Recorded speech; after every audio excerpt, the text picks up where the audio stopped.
तो कहानी की शुरुआत होती है आर्कटिक ओशियन को दिखाते हुए, जहां जूलिया और ऑस्कर पानी में सोनार डिवाइस इंस्टॉल कर कुछ एक्सपेरिमेंट कर रहे थे कि तभी ऑस्कर के पास एक इमरजेंसी कॉल आता है जिसमें उसे तूफान के आने की चेतावनी दी जाती है और जितनी जल्दी हो सके यहाँ से निकलने के लिए कहा जाता है। इधर दूसरी तरफ हम एक रूसी सबमरीन को देखते हैं जो दूर से आने वाली हाई इंटेंसिटी नॉइज को डिटेक्ट कर रही थी कि तभी उन्हें समुद्र का लेवल धीरे धीरे ऊपर की तरफ उठता हुआ दिखाई देता है, जिसे देख टीम काफी हैरान रह जाती है। वहीं जूलिया के स्कैनर्स भी अब गलत रीडिंग बताने लगते हैं और कैंप के आसपास की बर्फ टूटना शुरू हो जाती है। ये देख ऑस्कर जूलिया के पास आकर उसे जल्दी से यहाँ से चलने के लिए कहता है क्योंकि उनके पास अब ज्यादा टाइम नहीं बचा था। लेकिन जूलिया जाने से पहले अपना एक्सपेरिमेंट पूरा करना चाहती थी। बिगड़ते मौसम को देख वो ऑस्कर की बात मानकर उसकी स्नोमोबाइल पर बैठ जाती है और दोनों यहाँ से निकलने लगते हैं, पर बर्फ का टूटना उनकी सोच से भी ज्यादा तेज था। इधर सबमरीन में अब टीम को पता चलता है कि जो आवाजें उन्हें सुनाई दे रही थी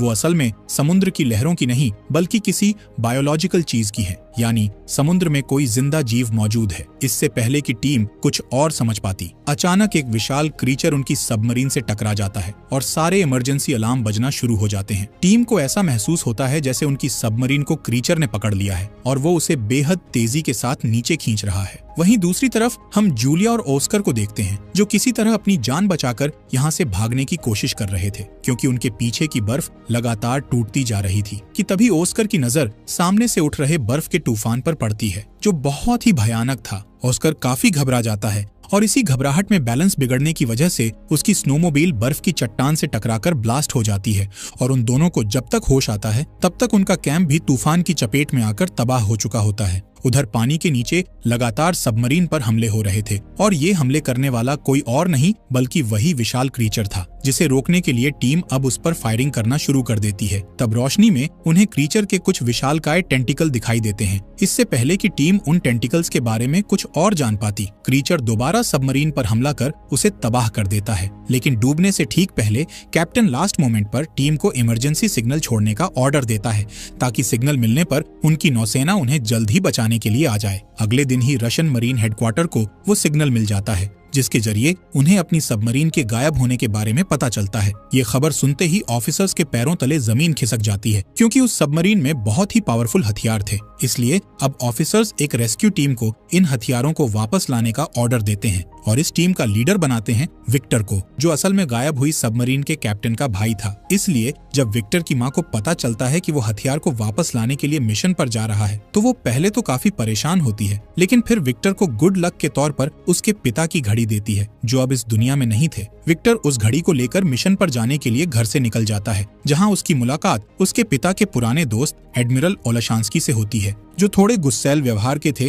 और उन्हें भी हेडक्वार्टर की तरफ से इस मिशन का हिस्सा बनाया गया था। अब विक्टर जैसे ही सबमरीन में एंटर करता है तो यहाँ क्रू के कई मेंबर्स उससे शिकायत करते हुए कहते हैं कि ऐसा भी क्या हो गया जिसके चलते उन्हें छुट्टियां खत्म होने से पहले ही बुला लिया गया। ये सुन विक्टर अभी उन्हें कुछ नहीं बताता। इसके बाद हम जूलिया और ऑस्कर को देखते हैं जो उस बर्फीले तूफान में इधर उधर भटक रहे थे और अब उनकी हिम्मत भी पूरी तरह से टूट चुकी थी क्योंकि इनके पास ना तो खाने के लिए कुछ सामान था और ना ही रहने के लिए कोई जगह थी। इसके अलावा सैटेलाइट फोन में भी सिग्नल नहीं आ रहे थे, पर जूलिया किसी भी हाल में बस यहाँ से निकलना चाहती थी। इसलिए वो सिग्नल ढूंढते ढूंढते एक गहरी खाई के पास पहुंच जाती है और उसमें बस गिरने ही वाली होती है कि तभी ऑस्कर यहाँ आकर उसे बचा लेता है और जूलिया जब फोन चेक करती है तो उसमें अब सिग्नल आ चुके होते हैं। ये देख जूलिया जल्दी से एक ऑयल रिग कंपनी से कांटेक्ट करती है, लेकिन तूफान का शोर इतना ज्यादा था कि कंपनी के मेंबर को जूलिया की एक भी बात समझ नहीं आती और कुछ ही सेकंड्स बाद सिग्नल गायब होने की वजह से कॉल कट हो जाता है। जूलिया और ऑस्कर की हिम्मत अब लगभग खत्म हो चुकी थी, पर फिर भी ऑस्कर बचने की एक आखिरी उम्मीद के साथ फ्लेयर गन चलाता है कि तभी जूलिया की नजर सामने बर्फ की सतह पर पड़ती है जहां एक लाल रंग की रोशनी चमक रही थी।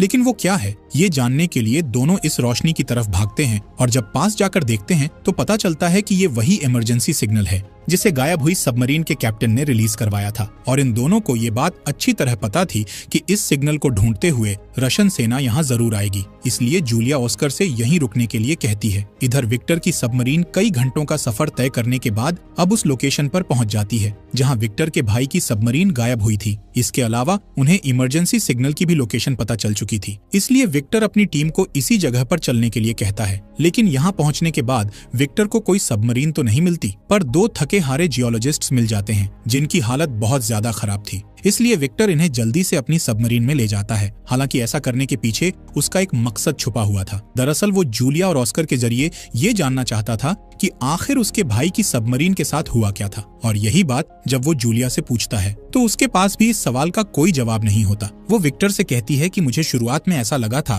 कि ये सब हमारे सोनार डिवाइस के विस्फोट की वजह से हुआ है, जिसके चलते समुद्री भूकंप ने दस्तक दी। लेकिन जब मैंने अपने इक्विपमेंट्स चेक किए तो उस दिन किसी भी डिवाइस ने भूकंप को रिकॉर्ड ही नहीं किया था। ये देख जूलिया को यकीन हो गया कि इतनी भयानक हलचल भूकंप पैदा नहीं कर सकता है, बल्कि ये काम किसी समुद्री क्रीचर का है। ये सुनते ही विक्टर को पिछले दिन हुई एक रहस्यमयी घटना याद आ जाती है। दरअसल जब ये लोग आर्कटिक सर्कल में दाखिल होने वाले थे, तभी इनके राडार ने एक अजीब सिग्नल पकड़ा, जो असल में व्हेल मछलियों का झुंड था। और ये झुंड बार बार उनकी सबमरीन से टकरा रहा था, जैसे जानबूझकर विक्टर को आगे बढ़ने से रोकना चाह रहा हो। पर एडमिरल ओलाशांस्की इन्हें दूर भगाने के लिए लो फ्रीक्वेंसी सिग्नल रिलीज करने का ऑर्डर देता है। हालांकि विक्टर ऐसा करने से मना करता है, क्योंकि इससे व्हेल मछलियों को नुकसान हो सकता था। पर एडमिरल ओलाशांस्की उसकी एक नहीं सुनता। लो फ्रीक्वेंसी के ऑन होते ही सभी मछलियां दूर भाग जाती हैं, लेकिन फिर दोबारा वापस आ जाती हैं। ये देख टीम मेंबर्स हैरान रह जाते हैं कि तभी उन्हें समुद्र की गहराई से एक और अजीब सिग्नल मिलता है और व्हेल मछलियां भी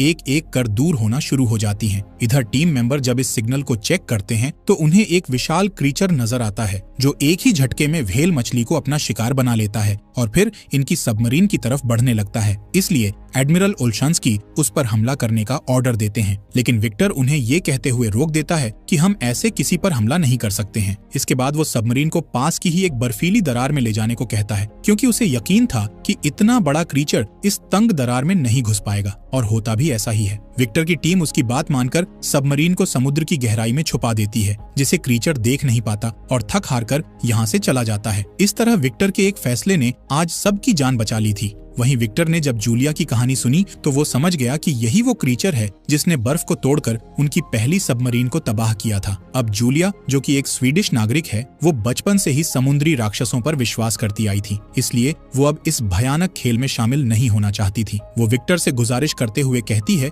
कि तुम मुझे और ऑस्कर को उसी ऑयल रिग कंपनी में छोड़ आओ जहाँ मैंने कॉन्टैक्ट किया था, क्योंकि मुझे ऐसा लगता है कि ये क्रीचर वहाँ नहीं पहुँच पाएगा। जूलिया की बात सुनकर जब विक्टर कंपनी की लोकेशन चेक करता है तो पता चलता है कि वो यहाँ से ज्यादा दूर नहीं है, इसलिए वो इन दोनों को वहाँ छोड़ने के लिए निकल पड़ता है। लेकिन रास्ते में एक बार फिर टीम अपनी स्क्रीन पर उसी अजीब सिग्नल को नोटिस करती है, पर ये नहीं देख पाती कि वो क्रीचर अब मिट्टी के नीचे से धीरे धीरे उनकी तरफ बढ़ रहा है। जैसे ही ये लोग रिग कंपनी के करीब पहुंचकर वहाँ के इंचार्ज से कांटेक्ट करने ही वाले होते हैं, तभी समुद्र में हलचल होना शुरू हो जाती है। तेज लहरों के साथ पानी के अंदर से कई विशालकाय टेंटिकल्स बाहर निकलते हैं और मजबूत स्टील रिग कंपनी को पल भर में तबाह कर देते हैं। इधर विक्टर टेलीस्कोप के जरिए जब बाहर का नजारा देखता है तो उसे क्रीचर का असली रूप नजर आता है, जो कि असल में एक बहुत बड़ा ऑक्टोपस था। उसका चेहरा देखने के बाद टीम के सभी लोग हैरान रह जाते हैं, पर इससे पहले कि वो कुछ समझ पाते, कंपनी पूरी तरह समुद्र में समा जाती है। इसलिए अब विक्टर की टीम के पास यहाँ से भागने के अलावा कोई दूसरा रास्ता नहीं बचता, जबकि ऑक्टोपस रिग को बर्बाद करने के बाद उनकी सबमरीन की तरफ बढ़ता है। ये देख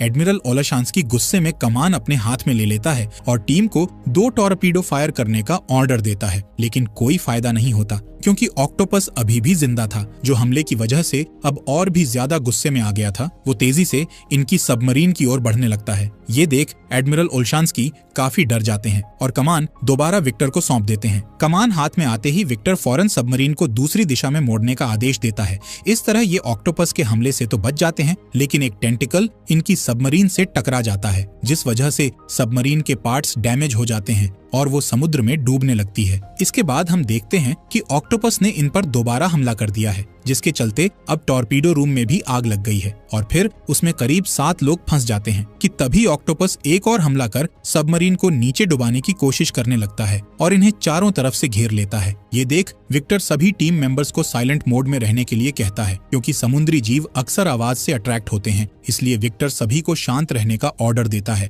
और आग बुझाने के काम को भी रुकवा देता है, जिस वजह से टॉर्पीडो रूम में कार्बन मोनोऑक्साइड बढ़ने लगती है, लेकिन विक्टर का प्लान कामयाब हो जाता है। क्रैकन को जब कोई आवाज सुनाई नहीं देती तो वो वहां से चला जाता है और उसके जाते ही टॉर्पीडो रूम में से घायल लोगों को बाहर निकालकर उनका इलाज शुरू किया जाता है, जिसमें ऑस्कर और जूलिया भी विक्टर की हेल्प करते हैं और क्रू का भरोसा जीत लेते हैं। बाद में जूलिया विक्टर को क्रैकन के बारे में बताते हुए कहती है कि कहानियों के अनुसार क्रैकन सालों तक सोते हैं, पर जूलिया के धमाकों ने शायद उसे गहरी नींद से जगा दिया है, इसलिए वो अब इन लोगों से बदला लेना चाहता है। अगर हमें जिंदा रहना है तो सोनार को बंद करना होगा। इसके आगे वो ये भी बताती है कि ऑक्टोपस शिकार करने के बाद उसे गुफा में खींच कर ले जाते हैं, जिसका मतलब ये था कि विक्टर के भाई की सबमरीन भी जूलिया के पुराने कैंप के पास ही होनी चाहिए। अभी ये लोग बात कर ही रहे थे कि तभी एक ऑफिसर को साइलेंट मोड के दौरान की गई एक रिकॉर्डिंग से एक अजीब सिग्नल की आवाज आती है, जो जूलिया के कैंप की लोकेशन से ही आ रही थी। विक्टर अब अपने क्रू को समझाता है और अपने भाई और बाकी लोगों को बचाने के लिए उस खतरनाक जगह पर जाने का फैसला करता है,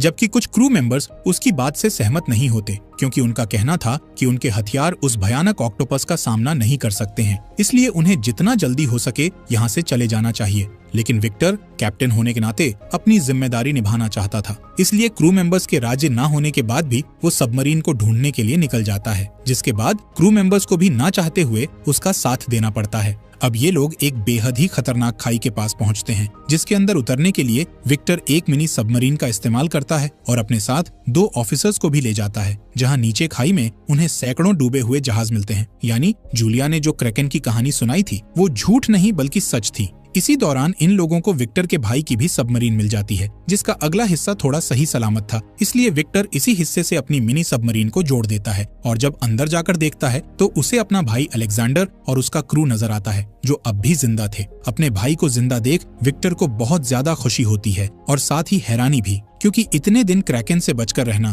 कोई मामूली बात नहीं थी। यही सवाल जब वो अलेक्जेंडर से करता है, तब वो उसे बताता है कि क्रैकन से बचने के लिए उन्होंने साइलेंट मोड का इस्तेमाल किया था, तभी वो सब बच पाए। अब क्योंकि मिनी सबमरीन में जगह कम थी, इसलिए विक्टर 2 राउंड में क्रू मेंबर्स को यहाँ से निकालने का फैसला करता है और पहले राउंड में एक टीम को सबमरीन में बैठाकर रवाना कर देता है, जबकि वो खुद अपने भाई के साथ यहीं रुकता है। लेकिन जैसे ही ये टीम आधे रास्ते पर पहुंचती है तो हम देखते हैं कि क्रैकन फिर से जाग गया है। इधर विक्टर और अलेक्जेंडर उन खास मिसाइल्स को एक्टिवेट करने की कोशिश करते हैं और काफी मशक्कत के बाद जब कंप्यूटर ऑन होता है तब मिसाइल एक्टिवेट हो जाती है। उसी वक्त क्रैकन भी मेन सबमरीन पर हमला करने ही वाला होता है कि तभी मिनी सबमरीन से एक ट्रैकर गलती से स्टार्ट हो जाता है, जिसकी आवाज से अट्रैक्ट होकर क्रैकन उसकी तरफ चल देता है। इधर एडमिरल ओल्शांस्की मौके का फायदा उठाकर मेन सबमरीन को अब समुद्र के ऊपर ले जाने का ऑर्डर देता है, जबकि विक्टर और अलेक्जेंडर मिसाइल में कोड डालकर उन्हें ऑन कर देते हैं। लेकिन तब तक क्रैकन उनके करीब पहुंच चुका था। अब उसके टेंटिकल्स विक्टर की सबमरीन को जकड़ने लगते हैं। ये देख मरने से पहले दोनों भाई रेडियो के जरिए एक दूसरे से बात करते हैं और अपनी गलतियों के लिए माफी मांगते हैं, लेकिन ये अब भी हिम्मत नहीं हारते और क्रैकन के सबमरीन को तबाह करने से पहले ही एक साथ स्विच दबाकर एक जोरदार ब्लास्ट करते हैं, जिस वजह से क्रैकन आग में झुलसने लगता है और एक रोशनी की किरण आर्कटिक की बर्फ को चीरते हुए आसमान में जाती